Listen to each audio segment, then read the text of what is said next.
Hi guys, welcome to Sai Mohan official channel. ఈరోజు vegetable salad అయితే ఒకటి చూసేద్దాం వచ్చేయండి. కుకుంబర్, క్యారెట్, అలాగే టమాటా, ఆనియన్స్, మీకు కావాల్స్తే ఒక పచ్చిమిర్చి చిన్న చిన్న పీసెస్ కింద నేను చూపిస్తున్నాను చూడండి. ఇలా అయితే కట్ చేసేసుకున్న తర్వాత ఇందులో కొంచెం పెప్పర్ యాడ్ చేసుకోవాలి. ఆ వీడియో అయితే క్లిప్ మిస్ అయిపోయింది.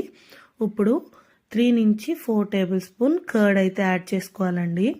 కర్డ్ వల్ల టేస్ట్ బాగుంటుంది, అలాగే ఎక్కువ తినగలరు కూడా మీరు దీన్ని లంచ్కి 1 అవర్ ముందు తింటే ఎక్కువ రైస్ అనేది మనం అవాయిడ్ చేస్తున్నట్టు అవుద్ది. కొంచెం సాల్ట్ వేసుకుని, నేనైతే నా టేస్ట్కి తగ్గట్టు సాల్ట్ అయితే వేసేసుకున్నాను. ఇంతే. దీన్ని మిక్స్ చేసి ఒక 1/2 అవర్ పక్కన పెట్టేసుకుంటే తింటాకి చాలా అంటే చాలా టేస్టీగా ఉంటుంది. మీరు కూడా ట్రై చేయండి.